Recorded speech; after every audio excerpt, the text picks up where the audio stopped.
How Roblox hackers actually hack. Have y'all seen this? Came out a few days ago. It's apparently pretty good, and it like shows like how hackers hack. Yes, no. Let's see if it's any good. Let's watch it. Let's see how Roblox hackers actually hack. Am I subscribed to this guy? Yeah, I am. Yeah, I am. I'll give it a like. Yeah.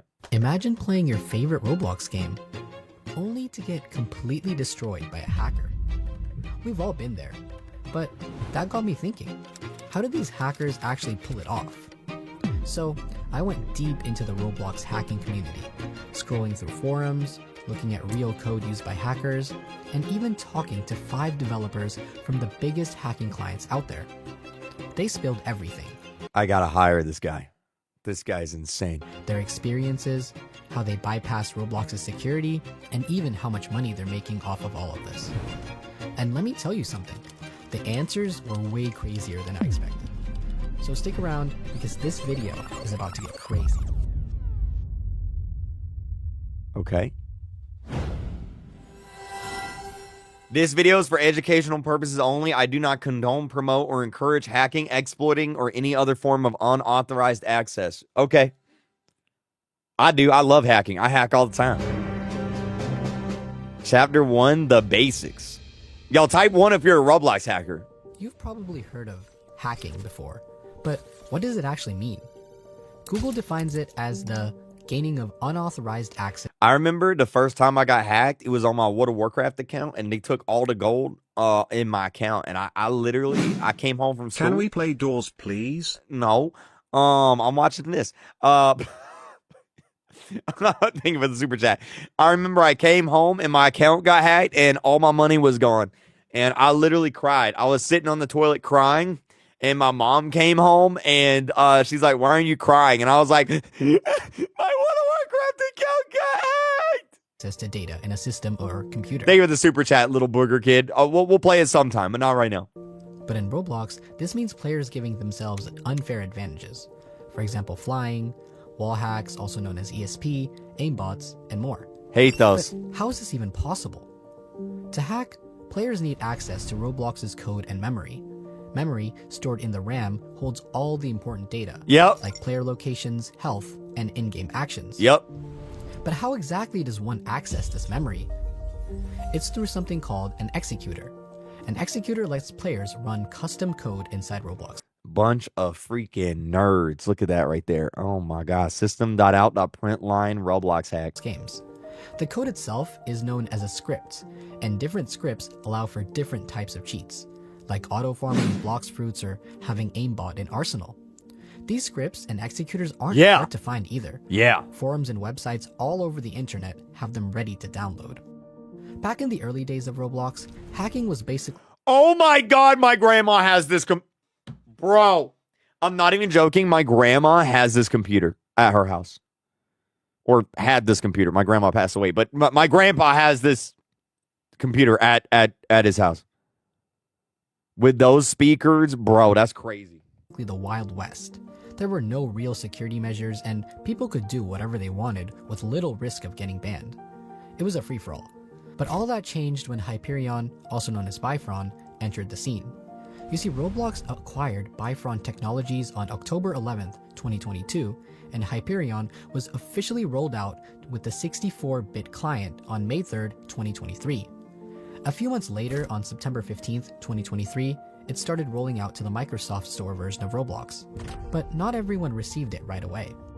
Now, here's the interesting part. Bifron isn't your typical anti-cheat.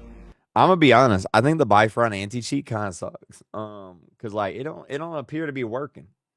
Like I don't know what's going on, but like it doesn't look like it's working.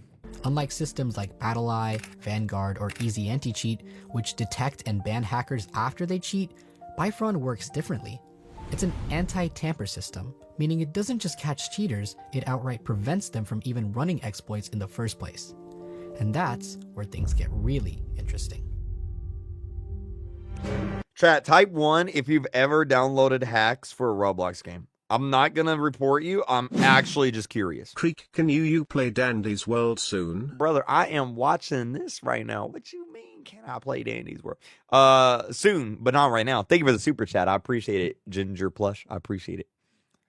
Oh my God, that's a lot more people than I thought. Oh my God. That's a lot more than I thought.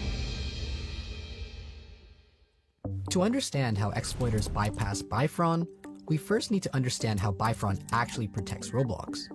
First, Bifron starts running as soon as Roblox launches. I feel like I'm getting big brain from this. Like, I'm going to come out of this video like 10 times smarter. Giving hackers almost no time to interfere. It also constantly checks to make sure none of Roblox's files or its own files have been altered in any way. Next, it keeps a close watch over the game's memory, where all the important data like player locations and health is stored, preventing any unauthorized access or modifications. But one of its biggest strengths? Obfuscation. What? Obfuscation. Oh, I know what that is. That's chat. Y'all know what obfuscation is? That's where it so like if you wanna mess with the Minecraft code, you have to deobfuscate it. It's where the code gets jumbled up, so you can't read the code. This means it scrambles Roblox's code, making it nearly impossible for hackers to read or understand. I'm smart, chat. How the game works, let alone find ways to manipulate it. Y'all forget I was going to college for computer science, right? Y'all forget that. And it doesn't stop there. Bifron also scans your According to my calculations. computer for suspicious programs, like Cheat Engine, which is commonly used for hacking. Plus, it has a system to track alt accounts, collecting unique identifiers from your device and sending them to Roblox. Yep. This makes it much harder for banned players to just make a new account and keep cheating. With all these layers of security, you might be wondering, how did anyone even manage to bypass Bifron? Well, for a while, they didn't. Many cheat developers gave up entirely, and some, like Synapse X, even started working for Roblox instead. Running scripts became significantly harder, and with top cheat developers quitting, Bifron remained highly active for months. In fact, for a whole 221 days, specifically from April 27, 2023 to December 4th, there were no public, easily accessible, or affordable bypasses available. Those were such good days, dude. I remember that. Oh my God. Like, it was so good. It was so good. There were no Roblox hackers. I could play games. Everything was perfect, dude. It was perfect. And it took even longer, a whopping 293 days in fact, before a reliable and undetected bypass finally surfaced. In other words, during this time, hackers were completely cooked. And then what happened? Like, what happened? What happened? As expected, it was only a matter of time before someone found a way around Bifron. Cheat developers started figuring out bypasses, some free, some paid, and just like always, new methods got invented while old ones got patched. But here's the thing, not all Thank you, little booger kid. bypasses are created equal. Some are way more powerful than others, and to understand why, we need to talk about something called exploit levels. Think of Roblox like a high security building. The code that runs the game has different levels of permission. I feel so big brain. Just like different people in a building have different levels of access. Regular players, well, they're just visitors. Developers, they're like the architects. And Roblox itself, that's the building owner. Hackers, well, they're the ones trying to break in. I broke into Roblox HQ. It's not even that hard. I just walked on in and they were like, "You're KreekCraft, right? Go on in." And I was like, "Cool." So let's break it down. At the lowest level, we've got normal players running basic scripts. They can mess around with how things look on their own screen, but they can't actually change the game itself. It's kind of like walking into a museum with binoculars. Sure, you can see things better, but you can't actually touch or move anything. Anybody who uses wall hacks in a Roblox game should get run over with a car. You understand? That's what a basic skin changer or a simple wall hack does. It might let you see through That's the thing that lets you see through walls. I hate people that use that. walls, but it doesn't actually mess with how the game works. Now, let's move up a level. This is where things start getting more serious. If level 2 was like a visitor, levels 3 and 4 are like staff members. They have more access to the building, but they still can't mess with the structure. This is where Roblox's internal systems operate, the stuff that controls player connections, physics, and how scripts Why is there a unicorn in Brookhaven? run in the game. Hackers can sometimes tap into these systems to mess with hitboxes, movement physics, and even server requests, but we're still not really in the dangerous stuff yet. Now, let's talk about level 5. This is where developers have real power. Think of them as the architects of the building. They have access to a special control panel that lets them modify the game in real time, inspect and change the code. Why was that hack called dirtygrandpa.zip? What in the world is in that zip file? The code and trigger special commands. Hackers at this level start tapping into that developer. Is that my IP address? Oh shoot, did I just leak my IP address? Developer level access, which lets them manipulate the game in ways that are actually game breaking. He just grew an extra pair of legs. Level 6, we have plugins and admin scripts. These are tools that developers use to make their lives easier, things like HD admin. But the problem? Hackers can hijack these tools and give themselves admin commands in games where they really shouldn't have them. This is where exploits start to get powerful. At this level, I've seen these! They can intercept player inputs, tweak how the keyboard and mouse interact with the game, activate ESP hacks that show enemy positions and health, and modify movement mechanics. Y'all know exactly who I'm thinking of right now. Don't say his name. Don't say his name. It starts with a B, 4 letters, but y'all know exactly who I'm thinking of. That's who they're talking about. Like speed hacks that are subtle enough to avoid detection. Now, if you thought level 6 sounded bad, level 7 and 8 take things to a completely different level. At level 7, hackers aren't just breaking into the building, they have the master keys. They can manipulate how the game itself processes data, control hit registration, and even alter things like cooldowns and physics in ways that are nearly undetectable. And then there's level 8, which is basically God mode. This is where exploits can gain full control over almost every function running on the game client. That seems bad. Has anybody done that? That seems bad. We're talking silent aim, where it looks like the player isn't locking onto targets, but every single shot still lands perfectly. We're talking full ESP access, where hackers can see the exact position of hidden objects, enemy cooldowns, and even predict future movements. What? It's really the ultimate level of control. But here's the crazy part. Not every hack runs at just one level. Some of the most sophisticated ones will operate at level 7 or 8, but then disguise themselves as a lower level script when interacting with the game to avoid detection. It's kind of like an evil staff member sneaking into areas but blending in with normal visitors whenever security is watching. So it's like Among Us. That's how the most dangerous exploits stay undetected. So yeah, bypassing Bifron isn't just about finding a way in, it's about climbing the ladder of access without getting caught. And the higher up you go, the more broken the cheats become. Before we continue, I want to take a moment to thank today's sponsor, Coopert. Coopert is a free browser extension designed to help you save money while shopping online. It's available on Chrome, Edge, Firefox, Opera, and Safari, and it already has over 8 million W. active users Coopert. worldwide, W. supporting more than Coopert. 200,000 online stores. One of the features I really appreciate is its price comparison tool. Yeah. Let's say you're browsing a product on Amazon, Uh-huh. Walmart, or Nike with Coopert installed. You can simply click the price alert button and it will take you to Coopert's comparison page. Oh wow, that's crazy. There, you'll instantly see if that same item is available to you at a lower price somewhere else. What? It's a simple way to make smarter purchasing decisions without any extra effort. Yep. So, if you shop online, and let's be honest, most of us do, give Coopert a try. It's completely free and you can install it using the link in the description. W. Cooper.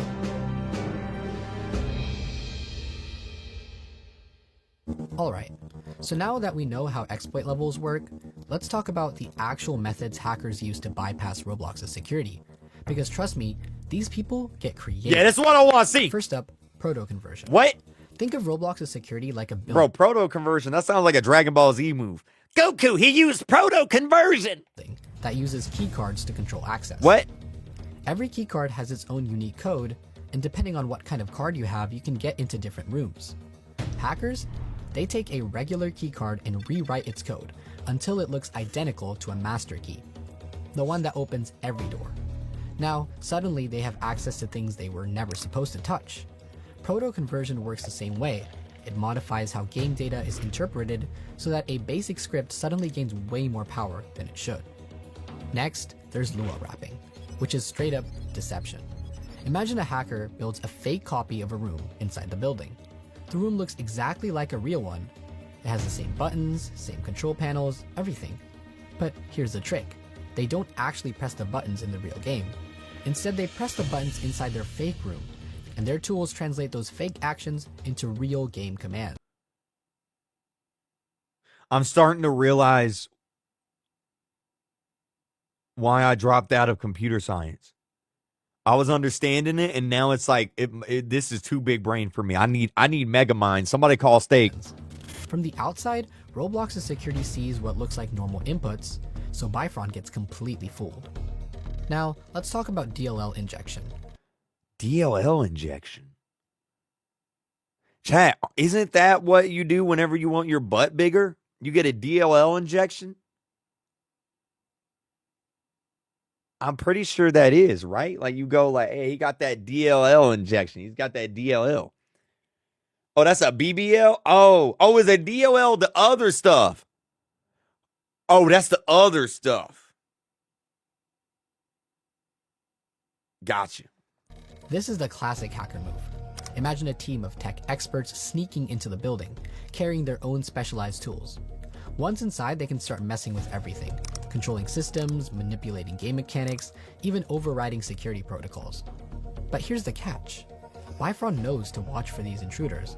The second it detects an injected DLL, which is basically an external program sneaking into Roblox's processors, it shuts everything down, which Well, it doesn't do a good job at it because I can join a Roblox game right now and I see DLL injections everywhere. means an instant ban for the hacker.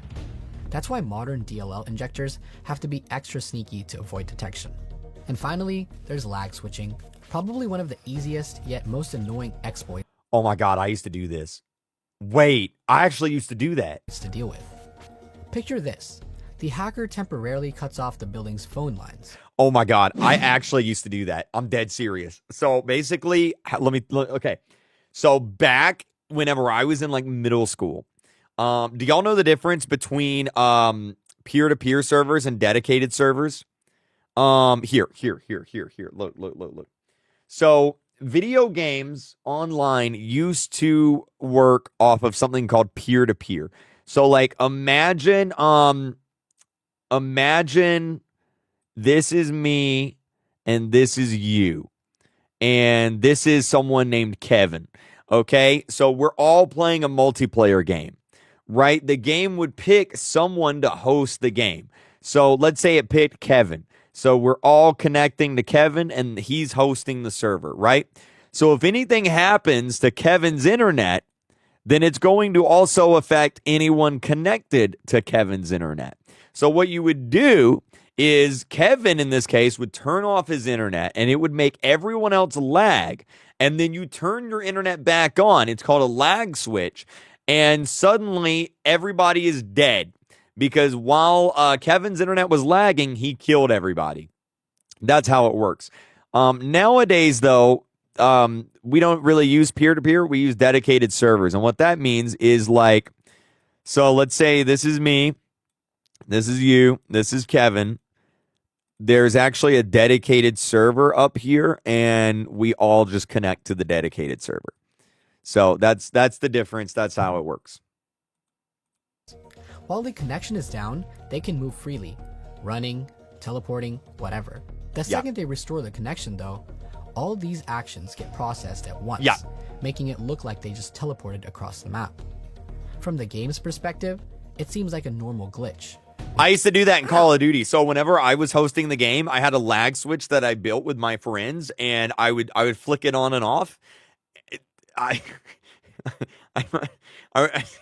And it would make the game lag, and then I would get everyone in the game killed while I did it. Which makes it hard to detect. But in reality, they just broke the game using nothing but a simple network trick. So yeah, hackers have a ton of ways to bypass security. But the thing to remember, every method has a weakness. And as Roblox's Probably not, King, but thank you for the super chat. I appreciate it. security improves, these exploits won't last forever. Well, I hope not.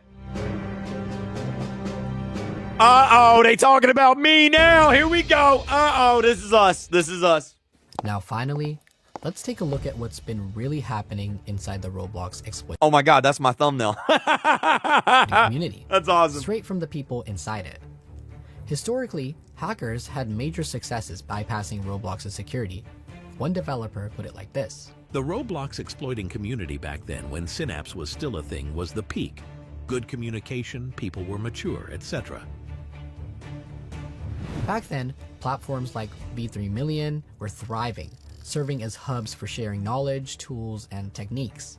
But things changed. Now the community is different. Some devs told me it's become way more toxic, less about collaboration, more about ego. One dev didn't hold Wait, you telling me the Roblox hackers are evil? Wait, the Roblox hackers are the bad guys? back, saying, But now everything has changed. People have always been just gatekeeping knowledge, extremely egotistical, and just overall, from my experience, most people are completely fucked up, which is why I avoid talking to people with relations to exploiting. and on top of that, competition has gotten intense. Most exploit developers, especially those making free software, don't make a ton of money, but it's still something. When I asked the people running these executors, they told me the bulk of their revenue comes from sponsors and advertising.